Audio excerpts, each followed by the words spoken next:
Right. அடுத்த வினா, 3 மின்கலங்கள், 2 ஒளிகாலும் இருவாய்கள் LED, 3 கடத்திகள் இவற்றினை பயன்படுத்தி ஒளிர வைக்குக. 3 மின்கலங்கள், 2 ஒளிகாலும் இருவாய்கள் எல்இடி, 3 கடத்திகள் இவற்றினை பயன்படுத்தி ஒளிர வைக்குக. இங்கே முக்கியமாக நீங்கள் இங்கே கவனத்தில் கொள்ள வேண்டியது, சிவப்பு நிற ஒளிகாலும் இருவாயி 1.8 வோல்ட் கொண்டதும், பச்சை நிற ஒளிகாலும் இருவாயி 2.2 வோல்ட் கொண்டதாக காணப்படுகின்றது. ஆகவே 2 மின்கலங்களில் அந்த இருவாய்களும் ஒளிர மாட்டாது என்பதை நீங்கள் கவனத்தில் கொள்ள வேண்டும். ஆகவே தான் நாங்கள் 3 மின்கலங்களை இங்கு பயன்படுத்தி இருக்கின்றோம். அந்த வகையில் முதலாவது இணைப்பாக உங்களுக்கு தெரியும், நேர்முனை சாதாரண மின்குமலை விட ஒளிகாலும் இருவாய்களுக்குரிய இணைப்பு நேர்முனையுடனும் மரமுனையுடன் இணைப்பை ஏற்படுத்த வேண்டும் என்பது முக்கியமானது. அந்த வகையில் இங்கு மின்கலத்தின் நேர்முனையிலிருந்து வருகின்ற ஒரு கடத்தியானது சிவப்பு நிற ஒளிகாலும் இருவாயின் நேர்முனைக்கும், சிவப்பு நிற ஒளிகாலும் இருவாயின் மறைமுனையிலிருந்து பச்சை நிற ஒளிகாலும் இருவாயின் நேர்முனைக்கும், பச்சை நிற ஒளிகாலும் இருவாயின் மரமுனையிலிருந்து மின்கலத்தின் மரமுனைக்கும் தொடுப்பினை ஏற்படுத்துவதனூடாக 2 ஒளிகாலும் இருவாய்களையும் ஒளிர வைக்க முடியும்.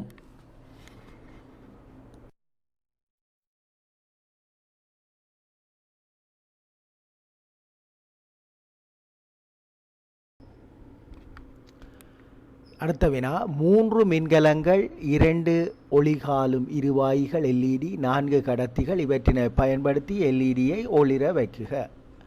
3 மின்கலங்கள், 2 ஒளிகாலும் இருவாய்கள் எல்இடி, 4 கடத்திகள் இவற்றினை பயன்படுத்தி எல்இடியை ஒளிர வைக்குக. இங்கு 3 மின்கலங்கள் பயன்படுத்த வேண்டும். முதலாவதாக மின்கலத்தின் நேர்முனையிலிருந்து ஒரு கடத்தியானது பச்சை நிற எல்இடியின் நேர்முனைக்கும், பச்சை நிற எல்இடியின் நேர்முனையிலிருந்து மற்ற கடத்தியானது சிவப்பு நிற எல்இடியின் நேர்முனைக்கும். அடுத்ததாக மின்கலத்தின் மறைமுனையிலிருந்து சிவப்பு நிற எல்இடியின் மறைமுனைக்கும், சிவப்பு நிற எல்இடியின் மறைமுனையிலிருந்து பச்சை நிற எல்இடியின் மறைமுனைக்கும் தொடுப்பினை ஏற்படுத்துவதனூடாக 2 ஒளிகாலும் இருவாய்கள், அதாவது எல்இடியை ஒளிர வைக்க முடியும். இது முறை 1 ஆகும்.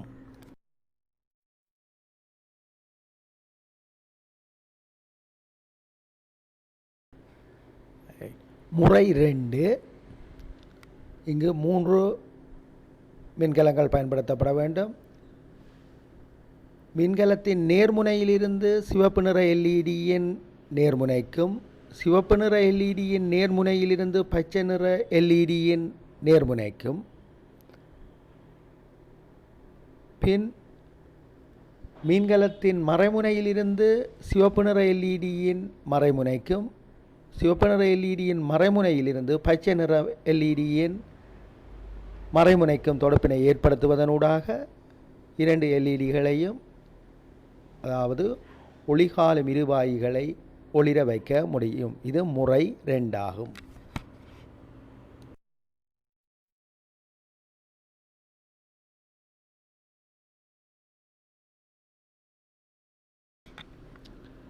இணைப்பு 3, 3 மின்கலங்கள் பயன்படுத்தப்பட வேண்டும். இங்கு மின்கலத்தின் நேர்முனையிலிருந்து சிவப்பு நிற எல்இடியின் நேர்முனைக்கும், சிவப்பு நிற எல்இடியின் நேர்முனையிலிருந்து பச்சை நிற எல்இடியின் நேர்முனைக்கும் இணைப்பை ஏற்படுத்திய பின், அடுத்ததாக மின்கலத்தின் மறைமுனையிலிருந்து பச்சை நிற எல்இடியின் மரமுனைக்கும், பச்சை நிற எல்இடியின் மறைமுனையிலிருந்து சிவப்பு நிற எல்இடியின் மறைமுனைக்கும் தொடுப்பினை ஏற்படுத்துவதனூடாக இரண்டு எல்இடிகளையும் அதாவது ஒளிகாலும் இருவாய்கள் ரெண்டையும் ஒளிர வைக்க முடியும். இது முறை 3 ஆகும்.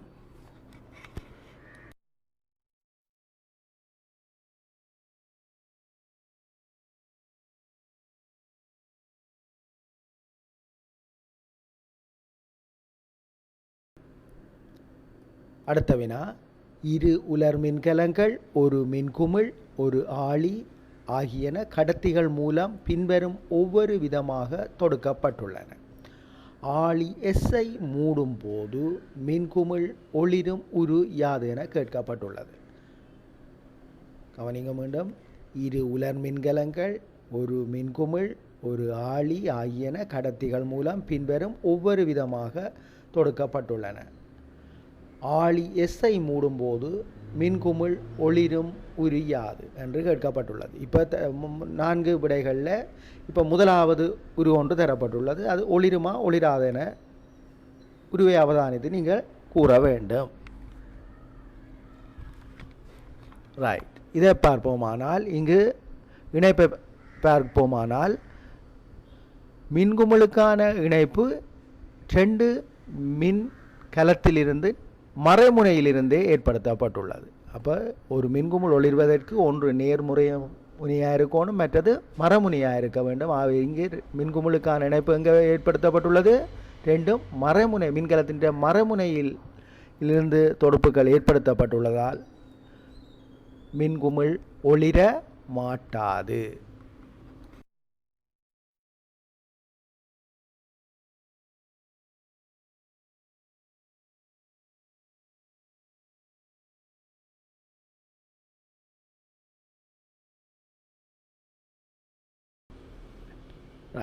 இரண்டாவது முறையில் மின்குமிழ் ஒளிருமா? இரண்டாவது இணைப்பை நாங்கள் பார்ப்போமானால் மின்குமிழுக்கான இணைப்புகள் 2 அதாவது பித்தளை வளையத்துக்கும் ஈயமுனைக்குமான இணைப்புகள் மின்கலத்தின் நேர்முனையினூடாகவே வருகின்றது. 2ம் எங்கேருந்து வருது? நேர்முனையினூடாக. அதாவது ஆளிக்கும் போகிற இணைப்பும் எங்கே போகுது? 2ம் மறையினூடாகவே மின்கலத்தின் மறையூடாகவே போகின்றது. இப்போ 2ம் பொருத்தமற்றதாக காணப்படுகின்றது. ஆகவே இந்த மின்குமிழ் இணைப்பும் ஒளிர மாட்டாது.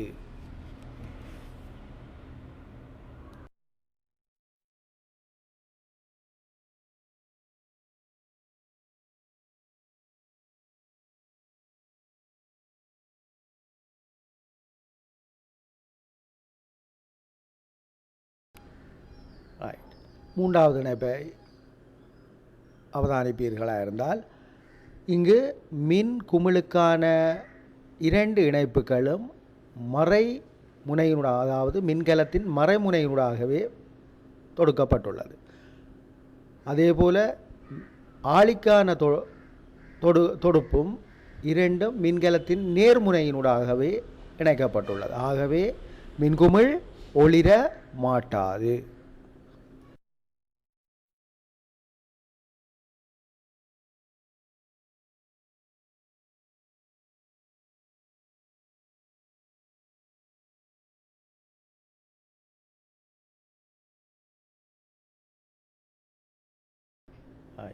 நான்காவது இணைப்பு முறை. இங்கு மின் குமிழுக்கான இணைப்புகள் அதாவது மின்கலத்தின் நேர்முனையிலிருந்து வருகின்ற ஒரு கடத்தியானது மின் குமிழின் ஈயமுனைக்கும் மின்கலத்தின் மறைமுனையூடாக வருகின்ற கடத்தியானது மின்குமிழின் பித்தளை வளையத்துக்கும் ஏற்படுத்தப்படும் சரியான முறையில் இணைக்கப்பட்டுள்ளது. அடுத்ததாக 2 மின் கலங்களுக்கு இடையிலான இணைப்புகளின் தொடர்பை பார்ப்போமானால் மின்கலத்தின் நேர்முனையிலிருந்து வருகின்ற ஒரு இணைப்பானது ஆளியின் தொடுப்பு முனைக்கும், அடுத்ததாக 2வது மின்கலத்தின் மறைமுனையிலிருந்து வருகின்ற தொடுப்பானது ஆளியின் மற்றிய முனைக்கும் தொடுப்பு ஏற்படுத்தப்படும். அப்போ ஆழி மூடப்படுகின்ற நிலையில் 2 மின்கலத்துக்கான தொடர்பு ஏற்படுத்தப்பட்டு மின்குமிழ் ஒளிரும்.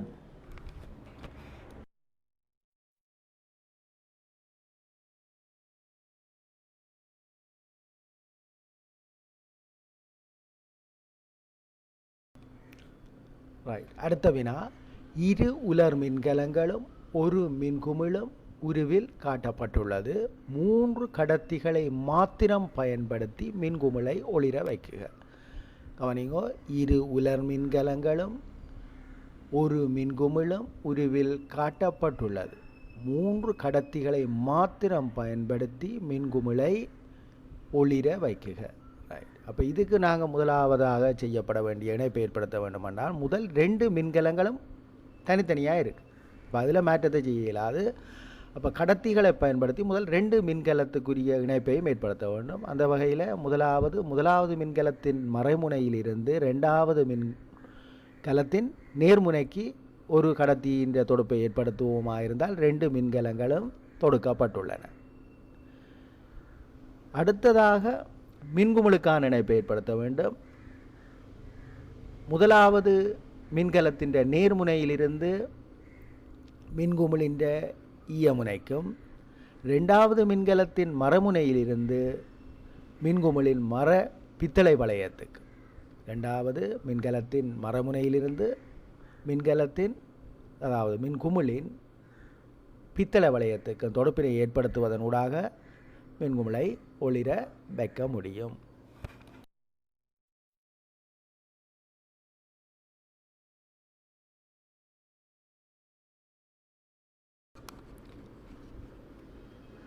இங்கு அடுத்த இணைப்பை பார்ப்போமானால், முதலாவது மின்கலத்தின் மறைமுனையிலிருந்து 2வது மின்கலத்தின் நேர்முனைக்கு கடத்தி தொடர்பினை ஏற்படுத்துவோமாயிருந்தால் 2 மின்கலத்துக்கு இடையிலான தொடர்பு ஏற்படுத்தப்பட்டிருக்கும்.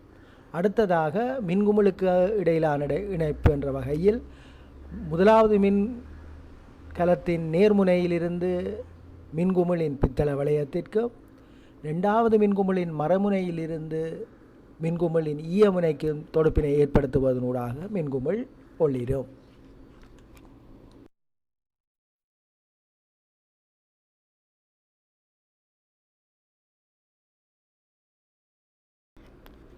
மூன்றாவது இணைப்பை பார்ப்போமானால், முதலாவது மின்கலத்தின் நேர்முனையிலிருந்து 2வது மின்கலத்தின் மரமுனைக்கும், முதலாவது மின்கலத்தின் மறைமுனையிலிருந்து மின்குமிழின் பித்தளை வளையத்திற்கும், 2வது மின்கலத்தின் நேர்முனையிலிருந்து மின்குமிழின் ஈயமுனைக்கும் தொடர்பினை ஏற்படுத்துவதனூடாக மின்குமிழை ஒளிர வைக்க முடியும்.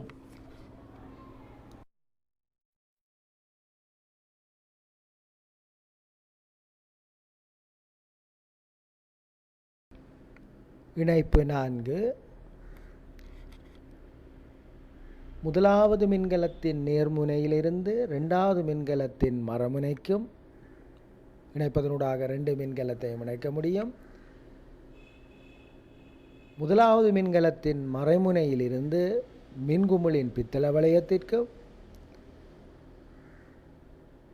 2வது மின்கலத்தின் நேர்முனையிலிருந்து மின்குமிழின் ஈயமுனைக்கும் தொடர்பினை ஏற்படுத்துவதனூடாக மின்குமிழை ஒளிர வைக்க முடியும். அடுத்த வினா, மின்குமிழை ஒளிரச் செய்வதற்காக A, B என்னும் 2 ஆணிகளையும் தொடுப்பதற்கு பயன்படுத்த வேண்டியது.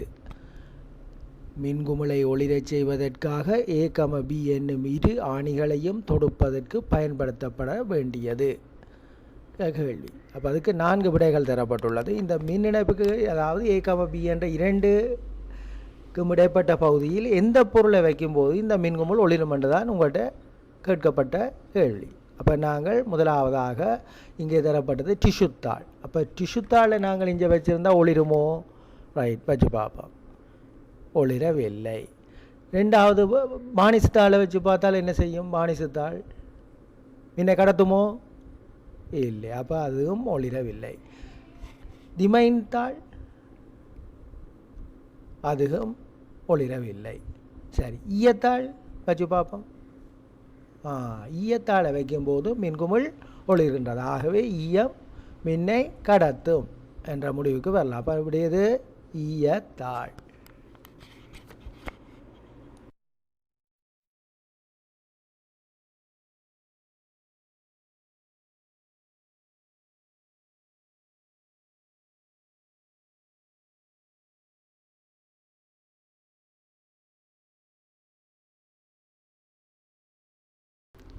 அடுத்த வினா, கவ்வியால் தயாரிக்கப்பட்ட ஆளி, உலர் மின்கலம், மின்குமிழ் என்பன கீழே உள்ள படத்தில் தரப்பட்டுள்ளன. ஆளியை பயன்படுத்தி மின்குமிழை ஒளிர்விக்கவும் அணைக்கவும் இயலுமான விதத்தில் 3 கடத்திகளை தொடுக்கக்கூடிய விதத்தினை வரிப்படத்தில் வரைந்து காட்டுக. இங்கே தரப்பட்டுள்ள கடதாசி கவ்வி, மின்கலம், மின்குமிழ், அதை விட 3 கடத்திகள். இவற்றை பயன்படுத்தி படத்தில் இருக்கக்கூடியவாறே மின்குமிழை ஒளிர்விக்கவும் அணைக்கக்கூடிய விதத்தில் ஒரு சுற்றினை அமைக்குக என்பதை நாங்கள் இங்கே செய்து பார்க்க இருக்கின்றோம். இப்போ முதலாவது நீங்கள் செய்ய வேண்டியது 3 கடத்திகள் என்றும்போது முதலாவது எப்பவும் முதல் மின்குமிழுக்கும் மின்கலத்துக்கும் இடையிலான ஒரு தொடர்பினை ஏற்படுத்துவோம். அதன் பிறகு நாங்கள் என்ன செய்யணும் என்றால் மின்கலத்துக்கும் ஆளியின் தொடுப்பு முனைக்கும் ஒரு தொடர்பை ஏற்படுத்த வேண்டும். அடுத்த கட்டமாக நாங்கள் செய்ய வேண்டியது ஆளிக்கு உரிய இணைப்பாகவும் அதில் இருந்து மின் குமிழுக்குரிய அதுவும் பித்தளை வளையத்துக்குரிய தொடுப்பு முனையாகவும் இருத்தல் வேண்டும். இருக்கும்போது மின்குமிழை ஒளிர்விக்கவும் அணைக்கக்கூடியவாறான ஒரு சுற்றை அமைக்கலாம்.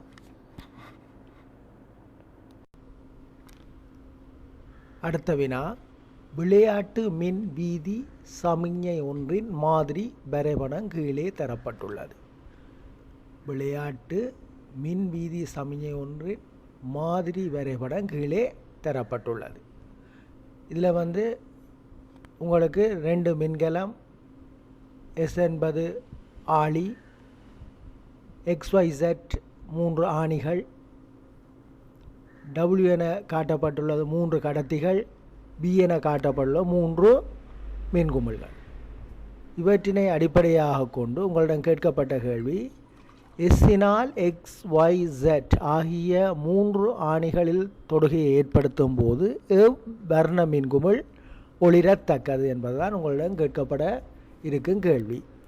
இப்போ இதில் எந்த மின்குமிழ் ஒளிரும்? எஸ்ஸினால் எக்ஸுக்கு ஆணியை தொடுகை ஏற்படுத்தும் போது சிவத்த மின்குமிழ் ஒளிருமா? பார்ப்போம். இப்போ உங்களுக்கு எஸ்ஸுக்குரிய தொடுப்பினை எக்ஸ் ஆணியில் தொடுக்கும் போது மறையூடாக வார மின்னோட்டமானது சிவப்பு மின்குமிழின் ஈயமுனைக்கு செல்கின்றது. அதேபோல் நேர்முனையினூடாக வார மின்னோட்டமானது சிவப்பு மின்குமிழின் பித்தளை வளையத்துக்கு செல்கின்றது. ஆகவே மின்குமிழ் சிவப்பு மின்குமிழ் ஒளிரும். மஞ்சள் நிற மின்குமிழுக்குரிய தொடுப்பை ஏற்படுத்தும் போது அங்கு நேர்முனையூடாக அதாவது மின்கலத்தின் நேர்முனையூடாக வார மின்னோட்டமானது பித்தளை வளையத்துக்கு கிடைக்காம போகின்ற சந்தர்ப்பம் காணப்படுகின்றது. ஆகவே மின்குமிழ் ஒளிர மாட்டாது. அதேபோல் பச்சை நிற மின்குமிழுக்கும் நேர்முனையூடாக வார அதாவது மின்கலத்தின் நேர்முனையூடாக வார மின்னோட்டமானது தடைப்படுவதனால் மின்குமிழ் ஒளிர மாட்டாது. முதலாவது கேட்கப்பட்ட வினா, எஸ்ஸினால் XYZ ஆளிகளை தனித்தனியாக தொடும்போது வர்ண மின்குமிழ் ஒளிரத்தக்கது. இது நீங்கள் பார்த்த போல சிவப்பு நிற மின்குமிழ். சரியான விடை. அடுத்த வினா, ஏனைய 2 மின்குமிழ்களும் தனித்தனியாக ஒளிர்வதற்கு மாதிரியில் செய்ய வேண்டிய மாற்றத்தை வரைபடத்தில் வரைந்து காட்டுக. ஏனைய 2 மின்குமிழ்களும் தனித்தனியாக ஒளிர்வதற்கு மாதிரியில் செய்ய வேண்டிய மாற்றத்தை வரைபடத்தில் வரைந்து காட்டுக. ஏனைய 2 மின்குமிழ்கள் மட்டும் இதை குறிப்பிடப்படுவது முதல் நாங்கள் சிவப்பு நிற மின்குமிழ் உரிய முறையில் நாங்கள் அந்த ஆளியை நிறுத்தும் போது ஒளிர்கின்றது. ஆனால் மஞ்சளும் பச்சையும் அதற்குரிய ஆணிகளில் தொடும்போது ஒளிரவில்லை. அதற்குரிய காரணம் எது? மின்கலத்தின் நேர்முனையூடாக வருகின்ற மின்னோட்டமானது தடைப்பட்டமே காரணம். அப்போ அந்த வகையில் நாங்கள் அதில் செய்யப்பட வேண்டிய மாற்றம் என்ன? சிவப்பு நிற மின்குமிழின் பித்தளை வளையத்தில் இருந்து மஞ்சள் நிற மின்குமிழின் பித்தளை வளையத்துக்கு ஒரு தொடுப்பை ஏற்படுத்துவோமா இருந்தால் ஏனைய 2 மின்குமிழ்களையும் தனித்தனியாக ஒளிர்விக்க கூடியதாக இருக்கும். அப்போ நாங்கள் சிவப்பு நிற மின்குமிழில் இருந்து மஞ்சள் நிற மின்குமிழின் பித்தளை வளையத்துக்கு ஒரு இணைப்பை வரைய வேண்டும். அடுத்த வினா, ஒரு உலர் மின்கலம், ஒரு மின்குமிழ், கவ்வி அதாவது கிளிப்புகள், ஆணிகள், சிறிய பலகை துண்டுகள் ஆகியவற்றால் செய்யப்பட்ட 3 ஆளிகள் XYZ கம்பிகளினால் தொடுக்கப்பட்டுள்ள முறையை கீழே உள்ள உரு காட்டுகிறது. இங்கு ஆளிகள் 3ம் திறக்கப்பட்டுள்ளன. அச்சந்தர்ப்பத்தில் மின்குமிழ் ஒளிராது. கீழே உள்ள ஆளிகளை மூடினால் மின்குமிழ் ஒளிருமா ஒளிராதா என இனங்கண்டு சரியான விடையில் கீழ் கோடிடுக. கவனிங்கோ, ஒரு உலர் மின்கலம், ஒரு மின்குமிழ், கவ்வி கிளிப்புகள், ஆணிகள், சிறிய பலகை துண்டுகள் ஆகியவற்றால் செய்யப்பட்ட 3 ஆளிகள் XYZ கம்பிகளினால் தொடுக்கப்பட்டுள்ளன. முறையை கீழே உள்ள உரு காட்டுகிறது. இங்கு ஆளிகள் 3ம் திறக்கப்பட்டுள்ளன. அச்சந்தர்ப்பத்தில் மின்குமிழ் ஒளிராது. கீழே உள்ள ஆளிகளை மூடினால் மின்குமிழ் ஒளிருமா ஒளிராதா என இனங்கண்டு சரியான விடையின் கீழ் கோடிடுக.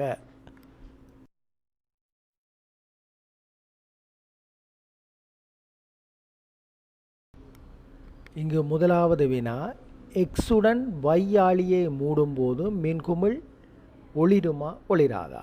பாருங்க, எக்ஸுடன், அப்போ அது எக்ஸ் ஆளி மூடப்படுகிறது. அப்போ மூடும்போது மின்கலத்தின் நேர்முனையூடாக கிடைக்கின்ற மின்னோட்டமானது மின்குமிழின் ஈயமுனைக்கு கிடைக்கின்றது. அதே வேளையில் வையாளியும் மூடப்படுகின்றது. வையாளியும் மூடப்படும் போது மின்குமிழ் ஒளிருமோ? அது 2 நேர்முனைக்குரிய மின்னோட்டம். அங்கே மறையூடாக கிடைக்கிற மின்னோட்டமானது அங்கே சட் தடைப்பட்டுள்ள நிலையில் மின்குமிழ் ஒளிர மாட்டாது. அப்போ சரியான விடை ஒளிராது.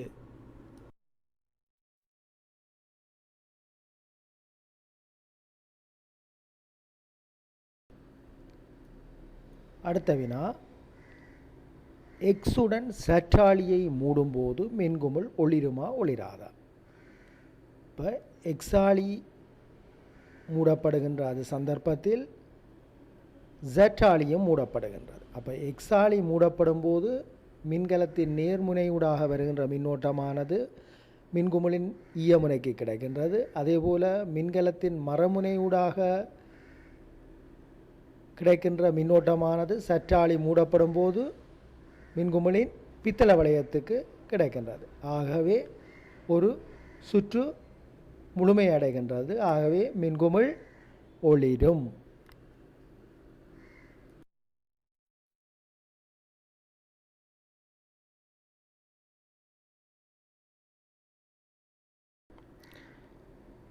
அடுத்த வினா, வையுடன் சற்றாளியை மூடும்போது மின்குமிழ் ஒளிருமா ஒளிராதா? வையுடன் சற்றாளியை மூடும்போது மின்குமிழ் ஒளிருமா ஒளிராதா?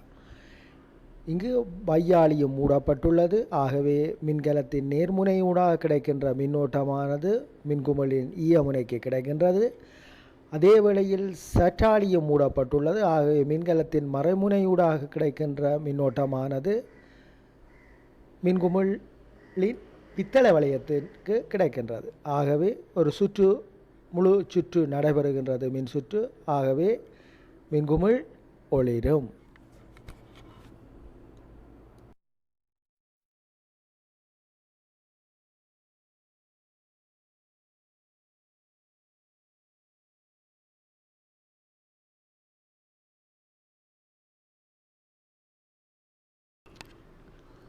இரண்டாவது சுற்றில் மின்குமிழ் ஒளிருமா? இங்கு மின்கலத்துக்கு இடையிலான இணைப்பு சரியான முறையில் இணைக்கப்பட்டுள்ளது. ஆனால் மின்குமிழின் பித்தளை வளையத்துக்கு உரிய தொடர்பானது அற்ற நிலையில் காணப்படுகின்றது. ஆகவே இங்கு மின்குமிழ் ஒளிர மாட்டாது.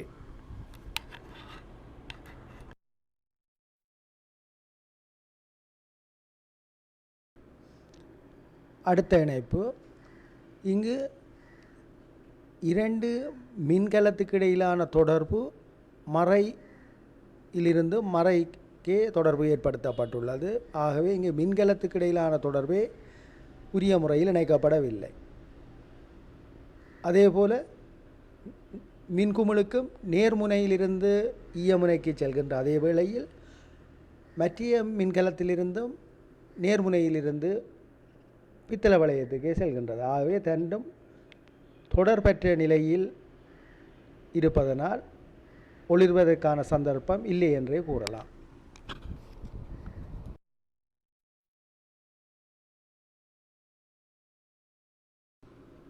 அடுத்த சுற்று, தரப்பட்ட சுற்றில் இரண்டு மின்கலங்களுக்கு இடையிலான இணைப்பு சரியான முறையில் இணைக்கப்பட்டுள்ளது. அதே வேளையில் இரண்டாவது மின்கலத்தின் மறைமுனையிலிருந்து மின்குமிழின் பித்தளை வளையத்துக்குரிய இணைப்பும் சரியாக இணைக்கப்பட்டுள்ள அதே வேளையில் முதலாவது மின்குமிழின் நேர்முனையூடாக ஈயமுனைக்கு மின்குமிழின் ஈயமுனைக்கும் தொடர்பு காணப்படுகிறது. ஆகவே மின்குமிழ் ஒளிரும்.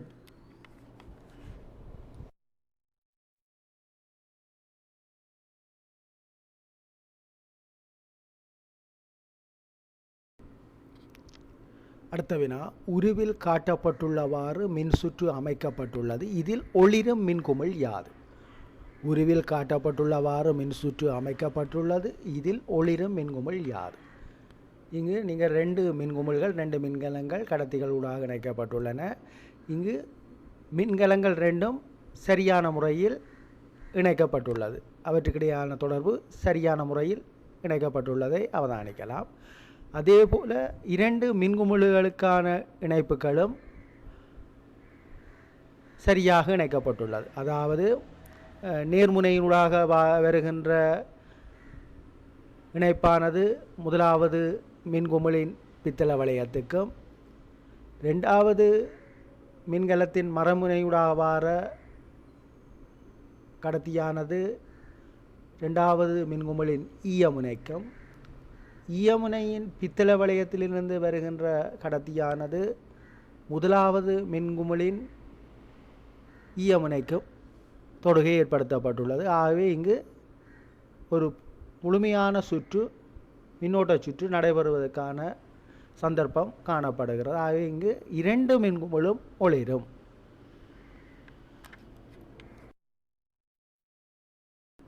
அடுத்த வினா, கீழ்வரும் உருவினை அவதானித்து வினாக்களுக்கு விடை தருக. இங்கு உங்களுக்கு தொடர் மின்கல இணைப்பு தரப்பட்டுள்ளது. தொடராக ஒன்றுக்கு மேலே ஒன்று வைக்கிறது சொல்கிறது என்ன? தொடர் மின்கல இணைப்பு. அதாவது 1.5 வோல்ட் கொண்ட இரண்டு உலர் மின்கலங்கள் வைக்கப்பட்டுள்ளது. இங்கு ஏ மின்குமிழ் ஒளிர்வதை உருவில் காணக்கூடியதாக இருக்கின்றது. இதை சொல்கிறது தொடர் மின்கல இணைப்பு. அடுத்தது சமாந்தர மின்கல இணைப்பு. சமாந்தர மின்கல இணைப்பு, இரண்டு உலர் மின்கலங்கள் அருகருகாக வைக்கப்பட்டு அவற்றுக்கிடையே கடத்திகள் ஊடாக தொடர்பு ஏற்படுத்தப்பட்டு பின் மின்குமிழ் ஒளிர வைக்கப்படுவதை இங்கு அவதானிக்கலாம். இதனை சமாந்தர மின்கல இணைப்பு என அழைக்கலாம். ரைட். உங்களுக்கு முதலில் தரப்பட்ட தொடர் மின்கல இணைப்பும் சமாந்தர மின்கல இணைப்பையும் அடிப்படையாக கொண்டு வினாக்கள் கேட்கப்படுகின்றன. அதன் அடிப்படையில் படத்தின்படி ஏ மின்குமிழா பி மின்குமிழா பிரகாசமாக ஒளிரும்.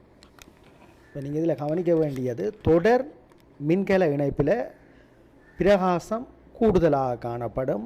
சமாந்தர மின்கல இணைப்பில் பிரகாசம் குறைவாக காணப்படும். ஏ முறையிலா பி முறையிலா மின்னை சேமிக்க முடியும் என்று கேட்கப்படும் போது பி முறையில். ஏனென்றால் அது 1.5 வோல்ட் கொண்ட மின்சக்தியே தொடர்ச்சியாக வழங்கி கொண்டிருக்கும். ஆகவே அதை நீண்ட காலத்தில் மின்னை சேமிக்க முடியும். ஆனால் தொடர் மின்கல இணைப்பில் ஒளி பிரகாசமாக இருப்பதனால் அது ஒளியை கூடுதலாக வெளிவிடுவதனால அது குறுகிய காலத்தில் அதனுடைய சக்தி குறைவதற்கான சந்தர்ப்பம் கூடுதல் ஆக காணப்படுகிறது. ஆகவே ஏ முறையிலா பி முறையிலா மின்னை சேமிக்க முடியும் என்றால் பி முறையில். இங்கு உருவில் சமாந்தர மின்கல இணைப்பு காட்டப்பட்டுள்ளது. இங்கு இவ்விணைப்பானது ஆளியும் பயன்படுத்தி இருப்பதை இங்கு நீங்கள் அவதானிக்கக்கூடியதாக இருக்கின்றது. இங்கு தொடர் மின்கல இணைப்பு முறையினை அவதானிக்கலாம்.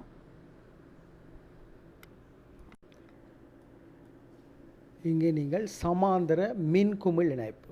இப்போது நீங்கள் பார்ப்பது சமாந்தர மின்குமிழ் இணைப்பு. அதாவது மின்குமிழ் தான் சமாந்தரமான முறையில் இணைக்கப்பட்டுள்ளது. இங்கு நீங்கள் சமாந்தர மின்குமிழ் இணைப்பு முறையை அவதானிக்கக்கூடியதாக இருக்கின்றது. இங்கு சமாந்தர எல்இடி இணைப்பு, அதாவது ஒளிகாலும் இருவாய் இணைப்பு இங்கு காட்டப்பட்டுள்ளது சமாந்தர முறையிலான. இங்கு தொடர் மின்குமிழ் இணைப்பு முறையை அவதானிக்கக்கூடியதாக இருக்கின்றது. தொடர் மின்குமிழ் இணைப்பு.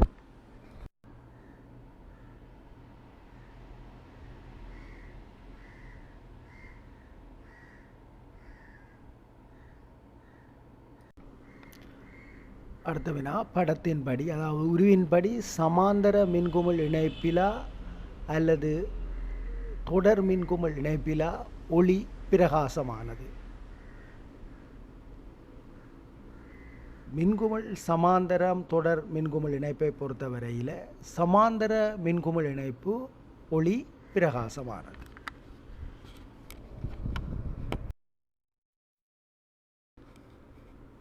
இங்கு தொடர் மின்குமிழ் இணைப்பு சமாந்தர மின்குமிழ் இணைப்பு தரப்பட்டுள்ளது. ஆளிகளை பயன்படுத்தி அவற்றுக்கான குறியீடுகளும் இங்கு காட்டப்பட்டுள்ளது.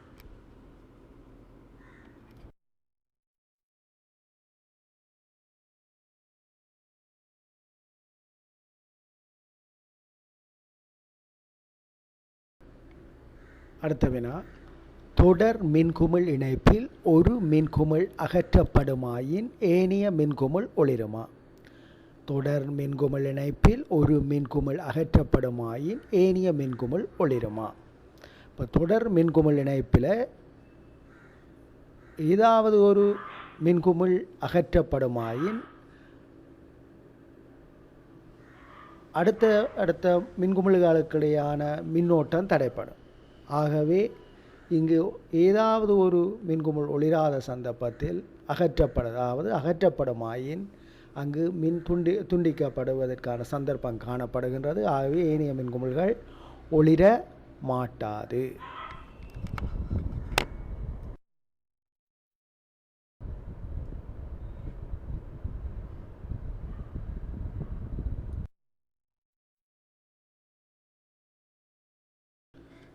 அடுத்த வினா, கீழுள்ள உருவில் காட்டப்பட்டுள்ள மின் இணைப்பில் ஏதாவது ஒரு மின்குமிழ் அகற்றப்படுமாயின் மற்றைய மின்குமிழ் ஒளிருமா?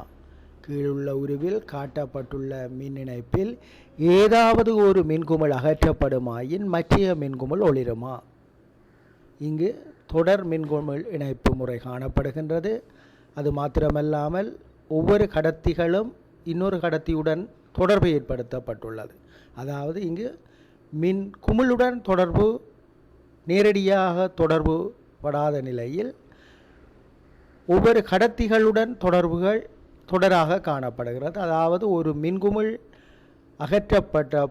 அகற்றப்பட்டிருந்தாலும் கடத்திகளுக்கு இடையிலான தொடர்புகள் காணப்படுவதனால் அதனூடாக மின்னோட்டம் பாய்வதற்கான சந்தர்ப்பம் இருக்கின்றது.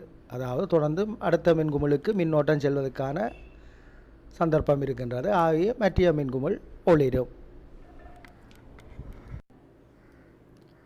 சமாந்தர மின்குமிழ் இணைப்பு. இங்கு சமாந்தர குமிழ் இணைப்புக்கான ஒரு வரிப்படம் தரப்பட்டுள்ளது. எவ்வாறு மின்னோட்ட சுழற்சி நடைபெறுகின்றது என்பதை அவதானிக்கக்கூடியதாக இருக்கின்றது.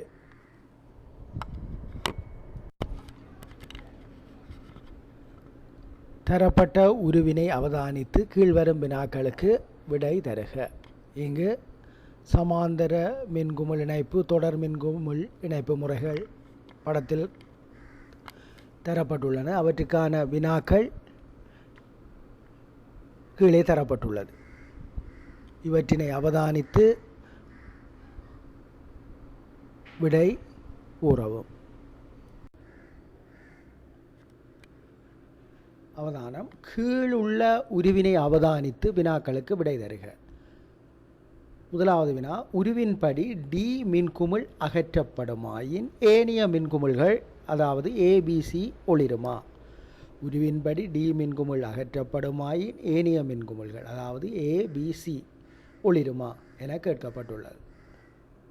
இங்கு டி அகற்றப்படும் போது அங்கே ஏபிசிக்கான மின்னோட்டம் நடைபெறுகின்றது. அதாவது மரமுனையூடாகவும் 3 ஏபிசிக்குரிய மரமுனைக்கூடான மின்னோட்டமும் கிடைக்கின்றது, நேர்முனையினூடாக மின்னோட்டமும் கிடைக்கின்றது.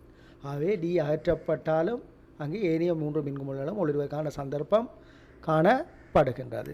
ஆகவே ஒளிருமா? அதே போல் ரெண்டாவது, உருவின்படி சி மின்குமிழ் அகற்றப்படுமாய். இதில் சி மின்குமிழ் அகற்றப்படுமாயின் ஏனையவற்றில் எந்த மின்குமிழ் ஒளிரும்? அப்போ இதில் சி மின்குமிழ் அகற்றப்படுது. அப்போ சி மின்குமிழ் அகற்றப்படுகின்ற சந்தர்ப்பத்தில் இப்போ உங்களுக்கு தெரியும், மரமுனையூடாக வார மின்குமிழ் கலத்தின் மரமுனையூடாக வாரது டி மின்குமிழின் ஊடாக சென்று பேந்து பியினூடாக சென்று ஏன்ற ஒரு சுழற்சி நடைபெறுகின்றது. அதாவது இங்கே மின்கலத்தின் நேர்முனையூடாக வார மின்னோட்டமானது ஏ மின்குமிழூடாக சென்று பேந்து பியினூடாக சென்று அங்கே சி தடைப்பட்டதால் எங்கே வரும்? இங்கே கீழ் நோக்கி டியினூடாக சுற்று நடைபெற்று இங்கு மின்கலத்தின் மறையினூடாக ஒரு சுழற்சி நடைபெறும். ஆகவே இங்கு சி தடைப்பட்ட போதும் இங்கு டியினூடாக மின்னோட்ட சுழற்சி நடைபெறும். ஆகவே ஏபிடி மின்குமிழ்கள் ஒளிரும். மேற்படி உருவில் மூன்றாவது வினா, உருவின்படி பி மின்குமிழ் அகற்றப்படுமாயின் ஏனைய மின்குமிழ்கள் ஒளிருமா? ஆனால் இங்கே இந்த உருவை நீங்கள் அவதானிச்சிங்கன்னா பி மின்குமிழ் அகற்றப்படுமாயிருந்தால் அங்கே நேர்முனையினூடாக ஏக்கு வந்தது அங்கே பியினூடாக மறைக்கு வருகின்ற மின்னோட்டம் கிடைக்காம போகும். ஆகவே அங்கே துண்டிக்கப்பட்டுள்ள நிலையில் அங்கால அடுத்த மின்குமிழ்களுக்கு செல்வதற்கான சந்தர்ப்பம் இல்லை. ஆகவே ஒளிர மாட்டாது. இங்கு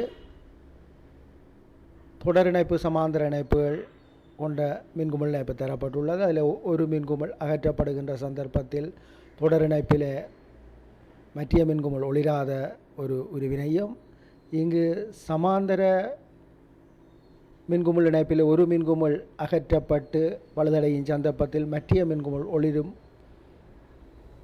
உருவினையும் இங்கு அவதானிக்கக்கூடியதாக இருக்கின்றது. 9 வோல்ட் கொண்ட உலர் மின்கலம் ஒன்றில் மின்குமிழ் ஒன்று ஒளிர்வதை அவதானிக்கக்கூடியதாக இருக்கின்றது.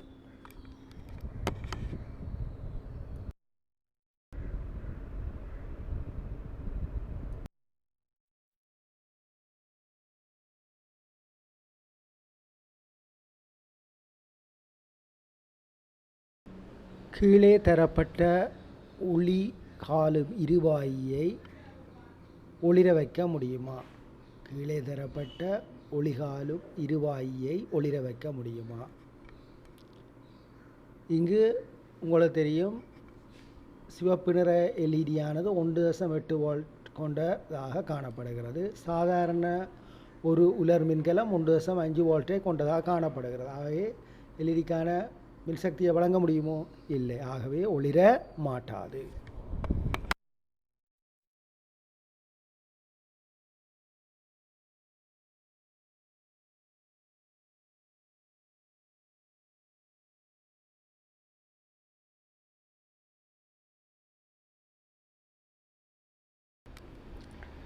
அடுத்த வினா, கீழே தரப்பட்ட ஒளிகாலும் இருவாயை ஒளிர வைக்க முடியுமா?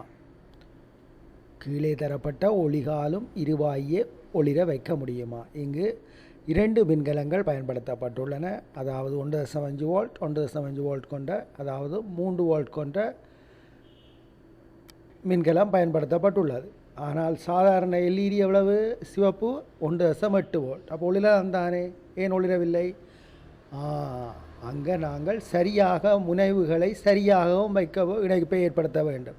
எல்இடியில் உங்களுக்கு தெரியும், பெரிய நீளமான கம்பி நேர்முனையாகவும் நீளம் குறைந்த கம்பி மரமுனையாகவும் காணப்படுகிறது. ஆகவே இங்கு நேர்மறை மாற்றமாக இணைக்கப்பட்டுள்ளது, மாறாக இணைக்கப்பட்டுள்ளது. ஆகவே ஒளிர மாட்டாது.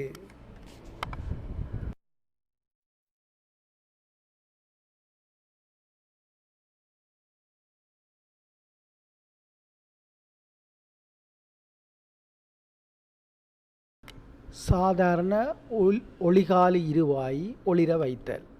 இங்கு 2 மின்கலங்கள் 1.5 வோல்ட் 1.5 வோல்ட் 3 வோல்ட். இங்கு சாதாரணமான ஒரு எல்இடியின் அளவு 1.8 வோல்ட் கொண்டதாக காணப்படுகிறது. இங்கே 3 வோல்ட் கொண்ட மின்கலத்தினூடாக 1.8 கொண்ட எல்இடி இருவாய்க்கு மின்னை வழங்க முடியும். ஆகவே ஒளிரும். இங்கு 2 ஆளிகளை பயன்படுத்தி மின்குமிழை ஒளிர வைத்தல் அணைத்தல் செயற்பாட்டை அவதானிக்கலாம். 2 ஆளிகளை பயன்படுத்தி மின்குமிழை ஒளிர வைத்தல் அணைத்தல் செயற்பாடு.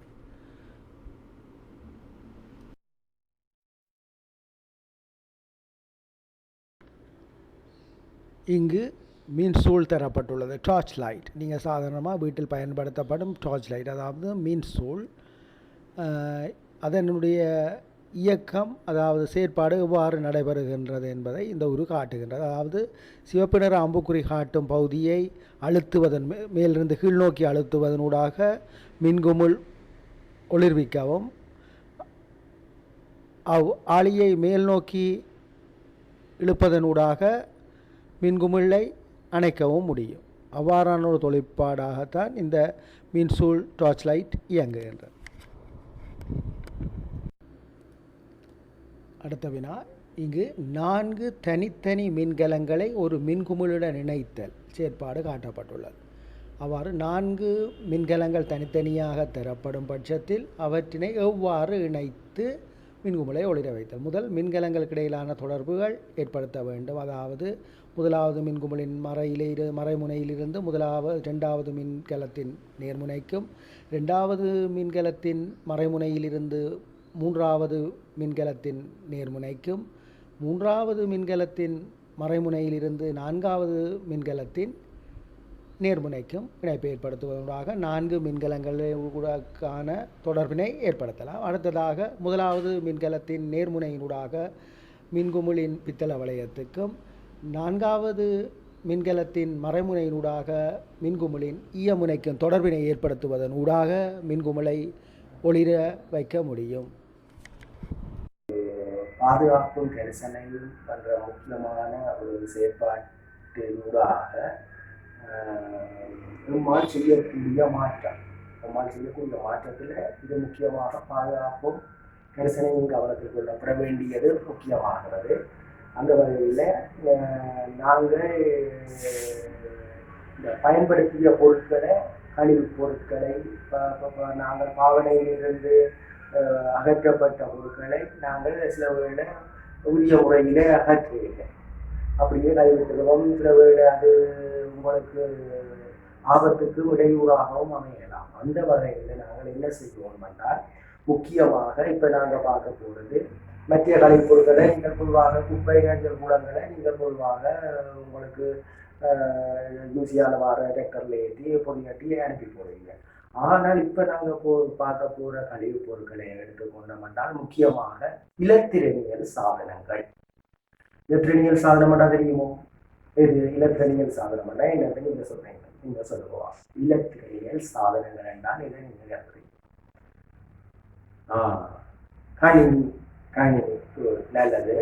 மற்றது நீங்கள் பேசி தொலைபேசி இலத்திரனியலும் சார்ந்தது தொலைபேசி வேறு இலத்திரனியலோடு அதாவது கூட இலத்திரனியல் சார்ந்த பொருட்கள் ரைட் கைபேசி ஸ்மார்ட் போன் கையில் 2 மணிக்கூர்ல இருக்குது இலத்திரனியல் சாதனங்கள் நீங்கள் பாதிக்கிற ஐபேட் தொடுதிரை அப்படியான இதுகள் எல்லாம் இருக்குது சரி நல்லது அதே மாதிரி சரி நீங்கள் சொன்னது நல்லது அதோட என்ன இருக்குது இலத்திரனியல் சாதனங்களில் வந்து முக்கியமாக உங்களோட மின்கலங்கள் இந்த இதில் இருக்கிற மின்கலங்களும் அது இலத்திரனியல் சாதனத்தின் ஒரு பகுதியாக தான் கருதப்படும் சரிதான் அதே போல இலத்திரனியலோட சம்பந்தப்பட்டுள்ள என்ன இந்த சிஎஃப்எல் மின்குமிழ் நீங்கள் சொல்லுங்க சிஎஃப்எல் அதான் மின்குமிழ் சிஎஃப்எல் மின்குமிழ் மற்றது இந்த இதில் இருக்கிறது எங்களுடைய கம்ப்யூட்டர் பார்ட்ஸ் ஒரு கணினியின் பார்ட்ஸ் மதர் போர்ட் சரிதானே முக்கியமாக இது அடுத்தது கை தொலைபேசி பழைய கை தொலைபேசி உடைஞ்சதுகள் பாவனையிலிருந்து இதாக்கப்பட்ட இதுகள் எல்லாம் அடுத்தது அதனுடைய இது மின்கலங்கள் அதற்கு பாவிக்கப்படும் மின்கலங்கள் முக்கியமாக இவையெல்லாம் இலத்திரனியல் சாதனங்கள்ல இருக்கு இளங்கலம் கைபேசி கணினியின் பாகங்கள் மின்கலங்கள் சிஎஃப்எல் மின்குமிழ் இவையெல்லாம் சரி இவற்றை நாங்கள் உங்கள்கிட்ட வார நொடி இதில் ஏற்றி அப்படியே எல்லா பொருளையும் கஞ்சல் பேரோட இதையும் சேர்த்து கழிப்பொருளாக இருக்கலாமோ அதுக்கண்டு ஒரு கழிப்பு அந்த பொருள் இலத்திரனியல் சாதன சார்ந்த கழிப்பொருட்கள் ஆற்றுவதற்கண்டு சில கழிவு கழிவு அதான் நீங்கள் பார்க்குற குறியீடு இந்த பாருங்க இதில் பார்த்து கொண்டிருக்கிறது இந்த இலத்திரனியல் சார்ந்த கழிவு பொருட்களை போட்டுறதுக்குரிய ஒரு டஸ்ட்பின் அந்த பிறகு பாருங்க இப்படி ஒரு அடையாளம் போட்டிருக்கும் சரிதானே அது என்ன மாதிரின்றது பார்க்க போகிறோம் இப்போ இலத்திரனியல் சார்ந்த பொருட்களை நாங்கள் கழிவு பொருட்களை கையாளுகின்ற போது முக்கியமாக கையுறைகளை கையாள வேண்டும் சரிதானே பாதுகாப்பு கையுறைகள் நான் நினைச்ச மாதிரி அதுகளில் கண்டபாடுக்கு கூட இல்லை அதில் நாங்கள் கூட செய்து காட்டுறதுக்காண்டி இப்போ நான் செய்கிற பாருங்க இது கையுறையாக முக்கியமாக முதல் நாள் இலத்திரனியல் சார்ந்த கழிவு பொருட்களை அகற்றுவதற்கு முன்னோடியாக என்ன செய்யணும் கையுறைகளை நாங்கள் உரிய முறையில் போட்டுக்கொள்ள வேண்டும் சரிதானே விளக்கை அதே போல விளக்கை இயக்குகிறது நாங்கள் பாதுகாப்பு கையுறைகளை நாங்கள் உரிய முறையில்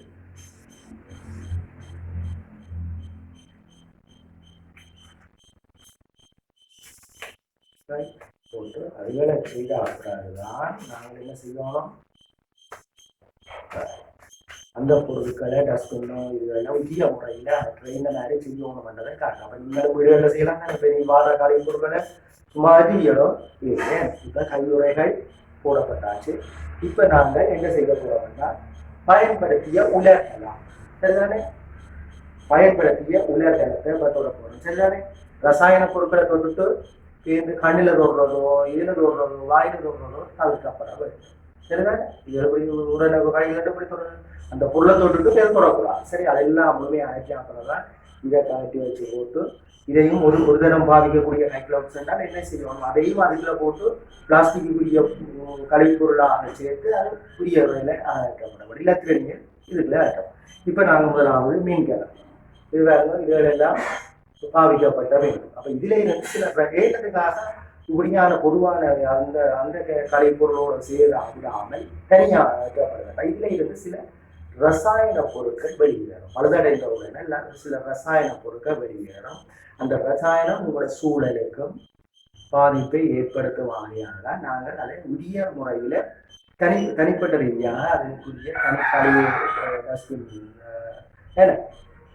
கழிப்பொருளை போட்டக்கூடிய தனிக்கூடைகளை நாங்கள் அதுக்குரிய வச்சிருக்கிறோம் அதில் நீங்கள் பார்த்தீங்கன்னா மீன்கலாம் சரிதான சில மீன்களை நீங்கள் பார்த்தீங்கன்னா இந்த குறியீடு போட்டுருக்கிறோம் பொதுவாக நான் இப்போ காட்டு வரம்பட்டிலும் சில இதுகளில் இந்த குறியீடு போட்டிருந்தால் நீங்கள் அந்த கலைப்பொருளை இதுக்கெல்லாம் போடுவோம் அந்த வகையில் குணாலங்களை காட்டியிருக்கு சில பொருளில் கிடக்கு நான் அதை காட்டுவோம் சரிதானே இது பாவிக்கப்பட்ட உள்ள மீன்கள் சரிதானே இதை நாங்கள் போட போகிறோம் அடுத்தது சிஎஃப்எல் பெல் மீன் கோவில்கள் சரியா சிஎஃப்எல் பெல் அது பாவனையில் இருந்து இது வெடி நாங்கள் வெளியில் போட்டு கட்சியில் இதிலிருந்து வெடி உடை மாதிரி இருந்தால் இதில் இருந்து ரசாயன வாயுக்கள் சிலது வெளியேறி கூட சுவாசத்துக்கும் சூழலுக்கும் மாசை ஏற்படுத்தலாம் அது மாத்திரமல்லாமல் தாவரங்களின் வளர்ச்சியிலும் பாதிப்பு ஏற்படுத்தக்கூடிய ரசாயன பொருட்கள் இதில் காணப்படுது. மண்ணோட இது சேருமா இருந்தால் அந்த மின்கலங்கள் மண்ணோட சிலைகள் சேருமா இருந்தால் ஏன்னா மண்வளம் குன்றி தாவர வளர்ச்சிக்கு பாதிப்பை ஏற்படுத்தும் என்றதை சொல்லியிருக்கிறது சிஎஃப்எல் மின்கலம். சரிதானே? அடுத்ததாக பாருங்க, உங்களோட கைத்தொலைபேசியினுடைய பேட்டரி இங்கே வர கைத்தொலைபேசியில் அந்த அடையாளம் இதே அடையாளம் போட்டிருக்கு. உதாரணம் பண்ண கிட்ட கொண்டு காட்டு. சரி, இந்த அடையாளம் போடப்பட்டது. சரி, விலகிடாக்கா இந்த விலகிடாக்கு கைத்தொலைபேசி அந்த ரசாயன பொருட்களை அந்த இடத்துல போடுங்கன்றதை காட்டியிருக்கு பாவனை முடிய. அப்புறம் அதுக்குரியதும் அதுகளும் இருக்குது. அடுத்தது பாவிக்கப்பட்ட கைத்தொலைபேசிகள் எல்லாம் பழுதா போச்சு. பழுதாவோட சேர்த்து வச்சிருக்கிறோம் பழசுகளை பாவிக்க முடியாதுன்றால் என்ன செய்வோம்? புதிய முறையில் அகற்றி போகிறோம் வச்சிருக்கிறதுல இது ஏன் அங்கே வேணும். அதுக்குள்ளேயும் அந்த அடையாளம் போட்டிருக்கு. இந்த உள்ளுக்குள்ளே கிடக்குமா அது எங்கே இருக்கு மட்டுமே காட்டுறதுன்னு அதுக்குரிய அடையாளம் பாருங்க. இந்த உள்ளுக்குள்ளே ஒரு ஸ்டிக்கர் மாதிரி ஒட்டி இருக்குல்ல, அதில் பாருங்க கீழே அந்த கூட இந்த அடையாளம் போட்டிருக்கு. சரிதானே? ரைட். இது பாவிக்கப்பட்ட கை தொலைபேசிகள். அப்புறம் பாவிக்கப்பட்ட கைத்தொலைபேசிகள் அதுகள் இருக்கு. எல்லா பழைய பழைய கைத்தொலைபேசிகள்ல எல்லாம் இதெல்லாம் இடம். சரி, மற்றது கணனி பாகங்கள் இது வேணும்.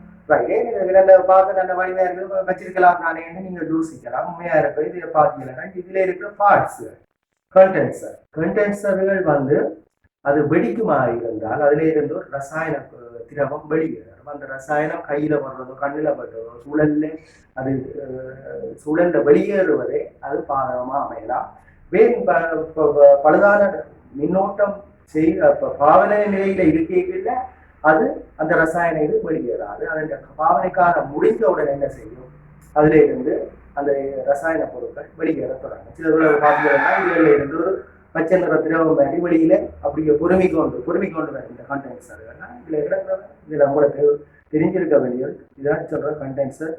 சில இதுகள் வந்து அதுல இருந்து உள்ளுக்கு இருக்கிற ரசாயன பொருட்கள் வெளியேறி கொண்டிருக்கும். ஆகவே இதுகள் பார்க்க நல்லா இருக்கும், புதுசாக இருக்கும். ஆனால் அதுல இருக்கிற வெளியேற காரணம் அது என்ன செய்யணும்? ஊதிய முறையில் ரசாயன கழிவுகளை அதை சேர்த்து கொள்ளுவோம்.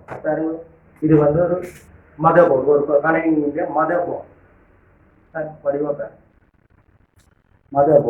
அதுல வந்து முக்கியமாக பாருங்க, அதுல இருக்கிறதுலேயே ஒன்றை அகற்ற போறோம். என்ன தாலி அகற்றுறோம் என்றால் இதுல இருக்கிற பொருளை நான் தொடக்கூடாது, கையாலும் தொடக்கூடாது. இது வந்து சாவனம், இடுக்கியல் சாவன இடுக்கி. சரி, அதாவது பாருங்க அதுலயே ஒரு பேர் பார்ட்ஸ் இருக்குது. அதுக்குள்ளே ஒரு மின்கலம் ஒன்று இருக்குது. இது பாருங்க, இந்த மின்கலம்ல ஒரு நீங்கள் பாவனை முடிஞ்சிட்டுன்னா ஒரு ரசாயன பொருள் இதுல இருந்து வெளியேறும். அதுல ஒரு பச்சை செலும்பு மாதிரி இருக்கு பாருங்க. ரைட், அதையும் காட்டுறேன். இதுல பற்றிய இதுல பாவனை முடிஞ்சதுன்னா ஒரு ரசாயன பொருள் வெளியேறும். அதுல இருந்து வெளியேறும். அப்ப அதையும் நாங்கள் புதிய முறையில் அகற்றணும். இதுல இருக்கிற கண்டென்சர் தான் கண்டென்சர் என்று சொல்றது. இதுல இருந்தும் இது பாவனை பழுதடைந்து விட்டுதுன்னா அது தொடர்ந்து மின்னோட்டம் செல்ல இல்லையா அது அப்படியே வெளியில வச்சாலும் அதுல இருந்து குறிப்பிட்ட காலத்துக்கு ரசாயன பொருட்கள் வெளியேறும். சரிதானே? இப்ப நீங்க உரிய முறையில இதெல்லாம் பார்த்துட்டீங்க. சரிதானே? என்னென்ன பொருட்களை நாங்கள் உரிய முறையில அகற்றணும் எல்லாம் பார்த்துட்டீங்க. முக்கியமாக நீங்க இதுல முக்கியமாக என்ன செய்யணும்னா எந்த ஒரு இலத்திரனியல் சாதனத்தின் பகுதியையோ அது சார்ந்த முழுமையா இருக்கலாம். முழுமையா பழுதடைஞ்சாலும் அதை உரிய முறையில் அகற்றணும். அதில் ஒரு பகுதியோ எந்த ஒரு சிறிய அதுல இருக்கிற இன்னும் சிறிய பொருளோ அதுல இருந்து எந்த ஒரு பகுதியும் வெளியில் அகற்றப்படலாம் உரிய முறையில. இதுக்குள்ளதான் என்ன டஸ்ட்பின், அதாவது ரசாயன கழிவுகளை போடுறதுக்குரிய கூடை, அந்த கூடையில நீங்க இட வேண்டும். அப்ப அது போடுறதுன்றா நீங்க எல்லாத்தையும் முன்னாடியா போட்டு போடலாம். ஏனென்றா சில பொருள் இன்னொரு பொருளோட தாக்கத்துக்கு உள்ளாம்.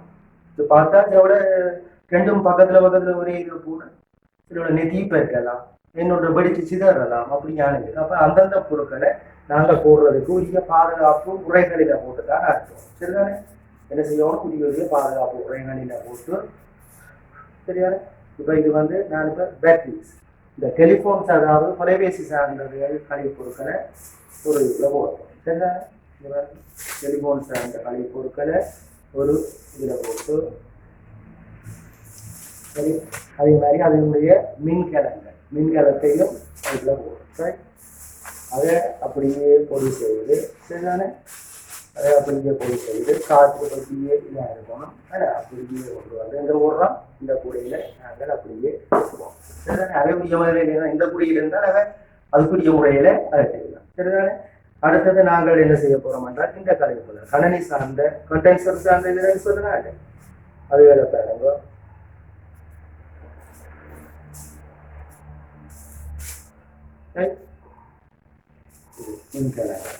மின் குமரிகள் பழைய மின் குமரிகள் இது மின்கலங்கள் மின்கலத்தோட சார்ந்தது. அதையும் உரிய முறையில் இதாக்கி அதுக்குரிய பாதுகாப்பான கழிவுக்குள்ள இடணும்.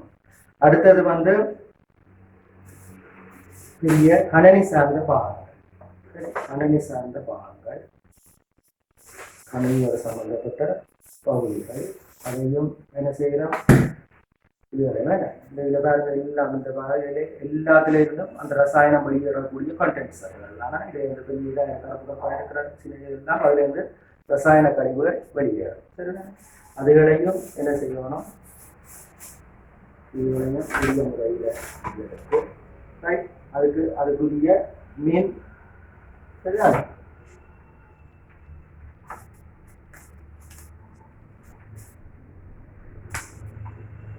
அதுக்குரிய மின்கலம் அதையும் அதில் வைத்து உப்பு அதையும் புதிய முறையில் பொடி செய்து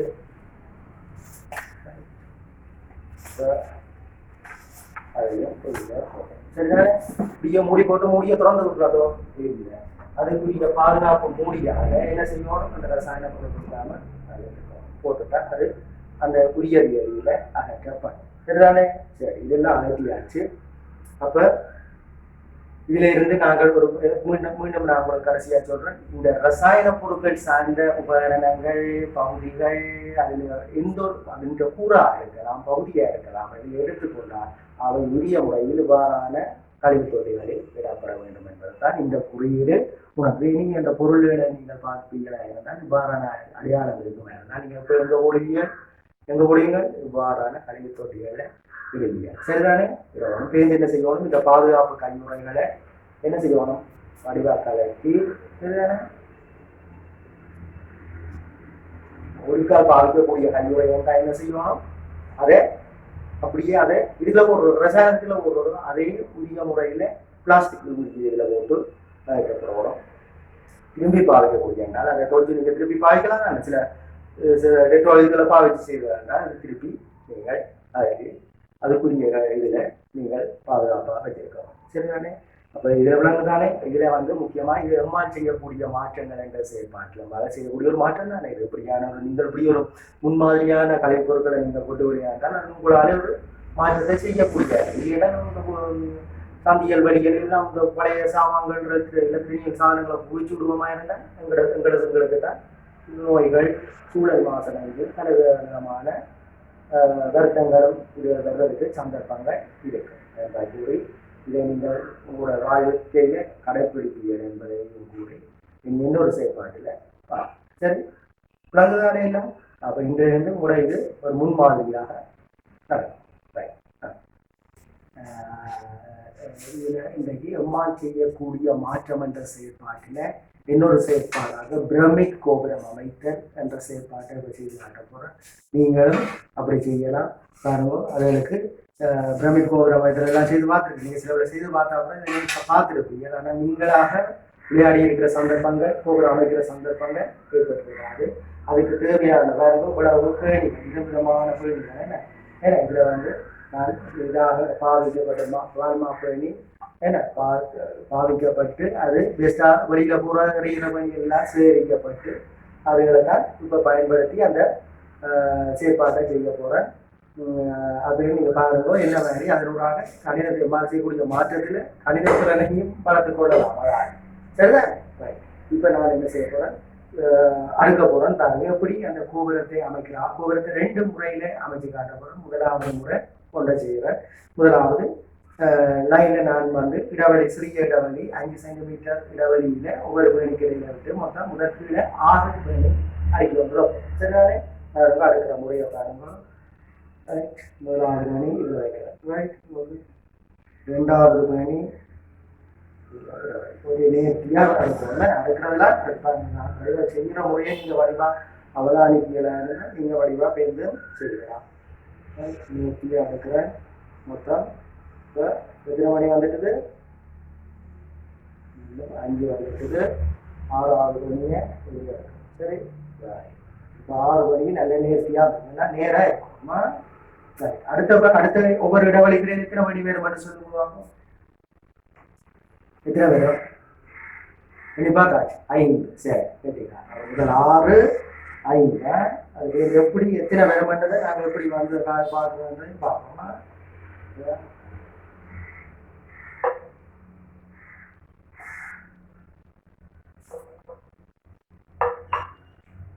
பிரமிட் கோபுரம் அமைத்தல் செயற்பாடு பிரமிட் கோபுரம் அமைத்தல் செயற்பாடு தான் இப்ப செய்ய செயற்பாடு.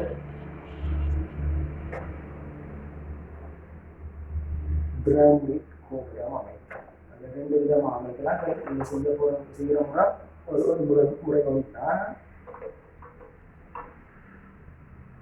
ஒருமையும் மேலும் நேர்த்தியாகவும் இருக்கும்ல. ஒரு முறையில் அடிக்கிறது வந்தா அந்த நேர்த்தியாக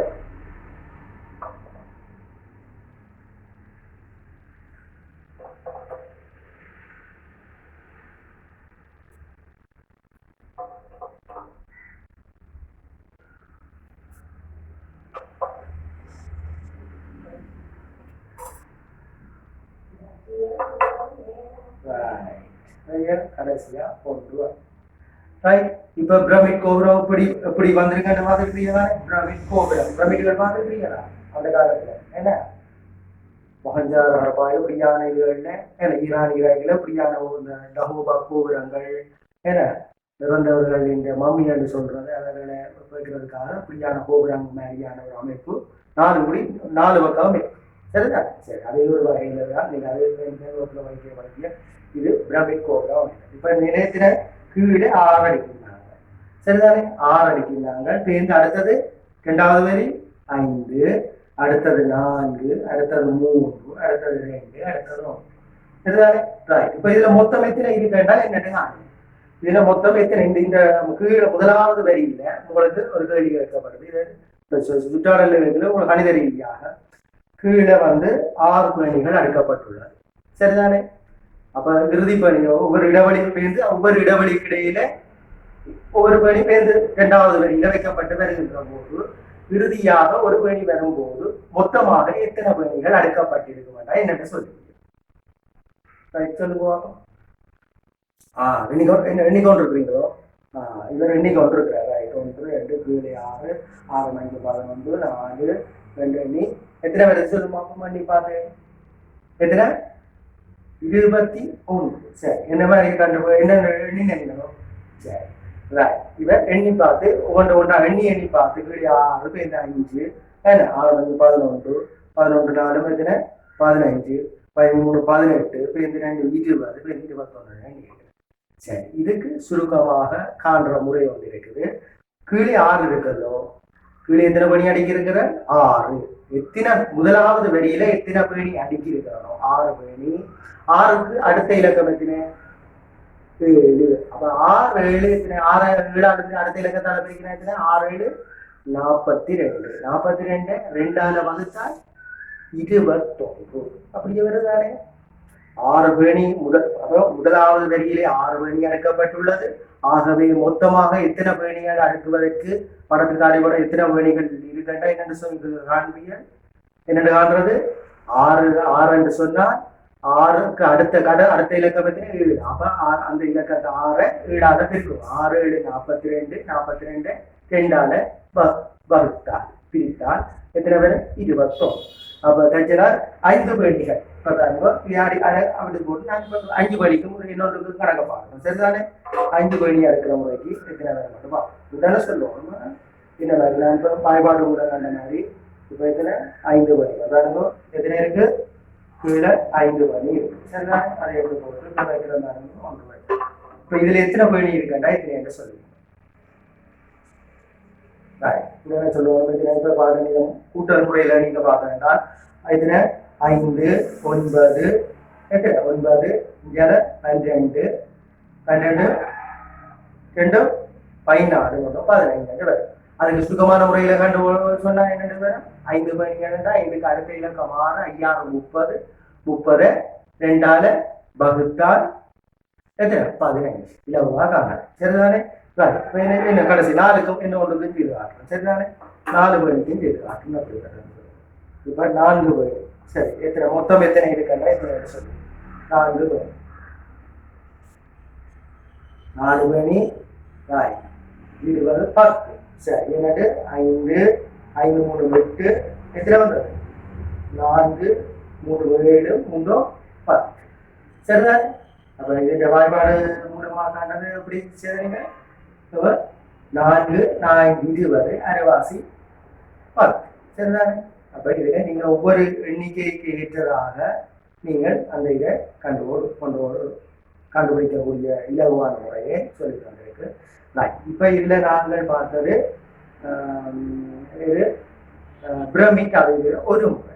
இப்ப அடுத்தது நாங்கள் செய்ய போறது வட்ட முறையில எப்படி செய்யலாம்ன்றதை பார்க்க போறோம். அதை பார்ப்போம். இப்ப நாங்கள் பிரமிட்டை அமைக்கிற ஒரு முறையை பார்க்கிறாங்க. இது அடுத்தது இன்னொரு வட்ட முறையில அடுக்கி ஒரு கோபுரத்தை உருவாக்க போறோம். அது எவ்வாறு அடுக்க போறதுல வருவாங்க. இப்ப நான் ஒரு என்ன இப்படி ஒரு பலகை வட்ட வடிவமாக வெட்டி எடுக்கப்பட்ட பலகையை எடுத்து போட்டு அடுக்கி காட்டுறேன். நீங்கள் வட்டம் இப்படி பலகையெல்லாம் அடுக்கணும் வேண்டிய ஒரு வட்டத்தை நீங்கள் நிலத்திலேயோ உங்களோட வப்பர நிலத்துல கீறி போட்டு வடிவா அடுக்கிங்க ஒரு நேர்த்தியா. இப்ப நான் மொத்தமாக முதலாவது வட்டத்துல 8 சர்க்கிளா அடுக்க போறேன். வட்டமா 8 பயணிகள். 1 2 எப்படி வருதுன்றதான் இப்படி அடிக்க போறோம். இதெல்லாம் உங்களுக்கு ஒரு அடுக்கிற முறை என்ன இது என்னத்துக்காக உங்களால ஒரு மாற்றத்தை செய்ய முடியும் என்றது காட்டுறதுக்கு தான். நீங்களும் இப்படி ஒரு ஆக்கங்களை செய்து பழகினீங்கன்னா எதிர்காலத்துல நல்ல ஒரு என்ன பொறியியலாளராக நல்ல கட்டிடங்கள் கட்டுறதுக்கு எல்லாம் ஐடியாக்கள் எல்லாத்தையும் உருவாக்குறது தான். இப்ப உங்களுக்கு இப்ப சின்னலேயே உங்களுக்கு இப்படியான இதுகளை உருவாக்கினோம். சரிதானே? இப்ப முதலாவது நாங்கள் 8 இதை அடுக்கிறோம். நல்ல சிறிய ஒரு 5 சென்டிமீட்டர் இடைவெளியில வச்சு அடுக்கிறோம். நல்ல நேர்த்தியாக இடைவெளி விட்டு அடிக்கலாம்னா ஒரு நல்ல ஒரு நேர்த்தியா வருமா. 8 இனி அடிக்கிறாச்சு. இனி அடுத்தது அடுக்க போறோம் பாருங்க. அடுத்தது இந்த மாதிரி எடுக்கணும்னா ஒவ்வொரு இடைவெளிக்கு இடையிலே ஒவ்வொரு இடைவெளிக்கு இடையில அடுத்த பணிகள் அடுக்கப்படுது. எந்த ஒழுங்கு முறையில அதே 5 சென்டிமீட்டர் இடைவெளி தொடர்ச்சியாக வந்து கொண்டே இருக்குமே. ஒரு ஒழுங்கு முறை இருக்கும். அங்கே இங்கே மாறி மாறி இருக்கக்கூடாது. அடுத்தது பாருங்க ஒழுங்கு முறையில கொண்டு வாங்க.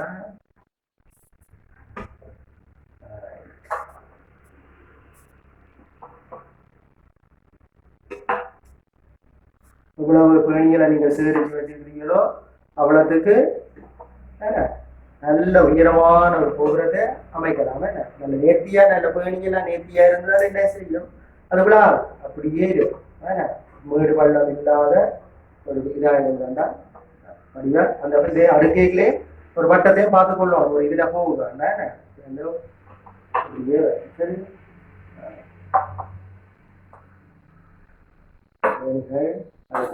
நீங்களும் நான் கட்டுறங்கள் பெரிய மாடி கட்டுறங்கள் எல்லாம் கட்டுறீங்க. சரிதானே? அப்ப அப்படி கட்டும் போது எல்லாம் இப்படியான ஒரு அமைப்புகள் இந்த சிந்தனைகள்லாம் எவ்வளவு உயரத்துக்கு கட்டினா கட்டிடம் உயரமா இருக்கும், அதுக்கு முடி கட்டினா உடையுமா என்றது எல்லாத்தையும் கடைசி அடியில உள்ள பேணி தாங்குமா என்பதை வச்சு கொண்டுதான் தீர்மானிக்கிறது. இது என்ன செய்யும் உடைஞ்சு எல்லாம் விழுந்து போகும். பாருங்க அவ்வளவு இது வந்துட்டு இப்படி என்ன போயிங்க எவ்வளவு இருக்கோ அவனுக்கு இயற்கைக்கு வந்து போகலாம். இவ்வளவுக்கு வருதோ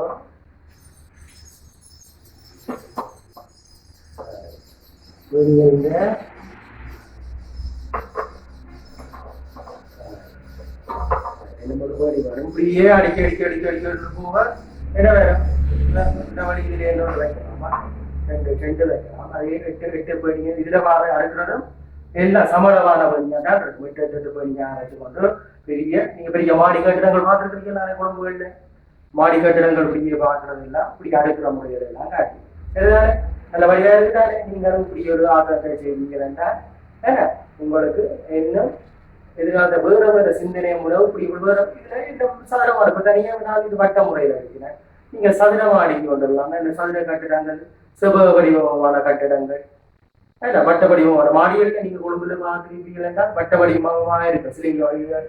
ஸ்ரீலங்கா இன்சூரன்ஸ் காப்புறுதி கூட்டுத்தாபனம் இலங்கை மத்திய வங்கி எல்லா கட்டிட அமைப்புகள் எப்படி இருக்குன்றதை கொழும்புல பார்த்துருப்பீங்க. நீங்க கொழும்பு போயிட்டு பார்த்துருப்பீங்க எல்லாரும் அப்படியான கட்டிடங்கள் வட்ட வடிவமா இருக்கா செவ்வக வடிவமா இருக்கா ஒவ்வொரு உயரத்துல இருக்கு. அதெல்லாம் இப்படி அடிக்கடிக்கு பார்த்து கற்பனை நடிக்கிறதுனா நிறைய விஷயங்களை பார்க்கலாம். சரிதானே? அப்ப இது பிரமிட் அடுக்கிறதுக்கான ஒரு முறைகள். 2வது முறை முதல் ஒரு முறையில் அனுப்பினாங்க. அதுல நாங்கள் அரசியல் ரீதியாகவும் பார்க்கலாம். சரிதானே?